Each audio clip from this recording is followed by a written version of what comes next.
పంచులు, ప్రాసలు, కామెంట్లు, కౌంటర్‌లతోని అసెంబ్లీ మామూలుగా నడుస్తలేదు. గంటలకు గంటలే రికామ్ లేకుండా రిలాక్స్ గాకుండా చర్చలు నడిపిస్తుర్రు. అట్లనే ఇయాల కేటీఆర్ సారు మస్తు ముచ్చట్ల మీద సర్కార్‌ను టార్గెట్ జేశిండు. ఇగ యువతకు కొలువుల గురించి మాట్లాడుకుంటా ఇట్లా ఛాలెంజ్ గూడా జేశిండు.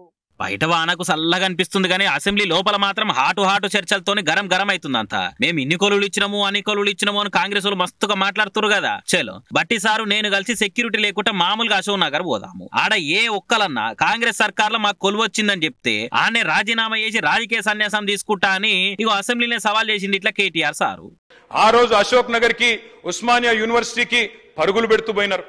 డిప్యూటీ సీఎం గారు నేను అడుగుతా ఉన్నా, అయ్యా డిప్యూటీ సీఎం గారు మీరు నేను హౌస్ అడ్జన్ కాగానే పోదాం అధ్యక్ష, అశోక్ నగర్కి పోదాం, మీ ముఖ్యమంత్రి గారు వస్తానంటే వారిని కూడా తీసుకొని పోదాం, సెక్యూరిటీ లేకుండా పోదాం, మంచిగా పర్సనల్ గా పోదాం.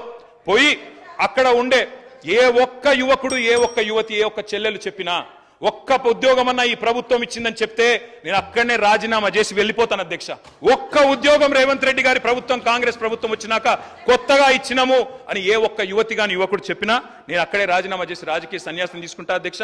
ఒక్కరు చెప్పినా నేను చెప్తా ఉన్నా అధ్యక్ష, అక్కడే సిటీ సెంట్రల్ లైబ్రరీలో ముఖ్యమంత్రి గారికి ఉప ముఖ్యమంత్రి గారికి మా పార్టీ తరపున తెలంగాణ యువత తరపున 1,00,000 మందితో పౌర సన్మానం కూడా పెడతామని చెప్పి నేను చెప్తా ఉన్నా అధ్యక్ష.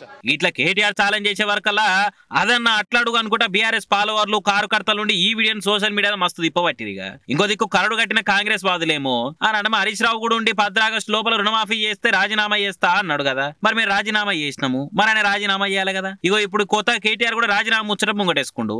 అంతా ఒట్టిదే డబ్బా అని ఆల స్టైల్ కౌంటర్లు ఇస్తురిగా. అసెంబ్లీలా తగ్గఫర్ నడిచింది ఇయాల. ప్రతిపక్షం ప్రశ్నల వర్షం కురిపిస్తుంటే జవాబుల బాణాలు ఇడిచిపెట్టిరు అధికార పాటోళ్ళు. వీళ్ళు సురుకులు పెడుతుంటే వాళ్ళు వాతలు పెట్టుడు. ఓ బాలేగా నడిచింది అనుకో రాదుర్రి. ప్రతిపక్షం సర్కారును ఇరుకున పెడదామని చూస్తుంటే వాళ్ళకే వాతలు పెట్టినంత పని చేసిరు కాంగ్రెస్ వాళ్ళు. కేటీఆర్ సార్ ఉండి మేము ఉన్నప్పుడు రెవెన్యూ మస్తు ఉండే, మీరు వచ్చినాకనే లాస్ అయిందని అంటే దానికి బట్టి సార్ లేచి అంత మంచిగా ఆమ్దాని వస్తే 1 తారీఖు నాడు జీతం ఎందుకు వేయలేదు, 1 తారీఖు పడే జీతాన్ని ఎన్నడు పడుతుందో తెలియకుండా ఎందుకు చేసిరు అని కౌంటర్ ఇచ్చిండు.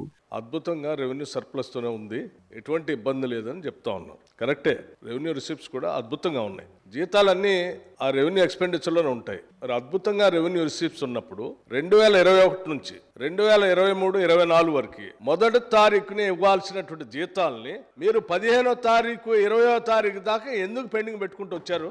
ఒక్కసారి చెప్పండి అధ్యక్ష. దేనికోసం? ఉన్న అద్భుతంగా రెవెన్యూస్ ఉన్నాయి, ఎందుకు పెండింగ్ పెట్టారు అధ్యక్ష? దేనికోసం పెట్టారు? ఎటు డైవర్ట్ చేశారు? ఏం చేశారు? ఇవన్నీ వాస్తవాలే కదా అధ్యక్ష. ఇక దానికి మీకు పాలసీలు చేసుడు రాదు, మీకున్నది ఒక్కటే జెల్సీ, కేసీఆర్ అంటే జెల్సీ. మీ ఇంటెలిజెన్స్ ఏ పార్టీతో జనాలకు తెలుసు అని కేటీఆర్ గరమైండు. దానికి సీఎం సార్ లేసి నేను మీ లెక్క పరాయి రాష్ట్రాల చదవలేదు, కష్టపడి ఎమ్మెల్యేనైనా తండ్రుల పేరు చెప్పుకొని రాలేదు అని కౌంటర్ ఇచ్చిండు. చదువు రాకపోయినా సంధ్య లేకపోయినా మాకు మంత్రులను చేసి ఇంట్లో కూసబెట్టలే.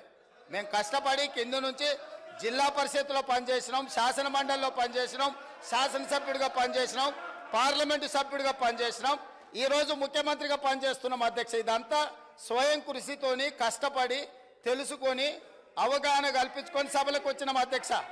అయ్య పేరు తాత పేరు చెప్పుకొని ఇందులోకి రాలేరు. దానికి బీఆర్ఎస్ ఎమ్మెల్యేలు గరమేరు, వీళ్ళ దగ్గరికి పోయి నిరసన చేసిర్రు. 5 ఏళ్ళు మహిళలకు మంత్రి పదవి అని మీరు ఇలా మైనార్టీలకు మంత్రి పదవి అని మమ్మల్ని అంటుర్రు. గురువింద గింజ సాత్రం మీది మాది కాదని కాంగ్రెస్ వాళ్ళు కౌంటర్ ఇచ్చిర్రు. ఇనుకపంటూ నక్కల మాటినొద్దని రేవంత్ సారు సుర్కంటి ఇచ్చిండు. రన్నింగ్ కామెంటరీలు ఎందుకు చేస్తారని బీఆర్ఎస్ ఎమ్మెల్యేలు గరమయ్యారు. ఇగో అట్లిగా అసెంబ్లీలో మంచిగా రగడ సురువైంది.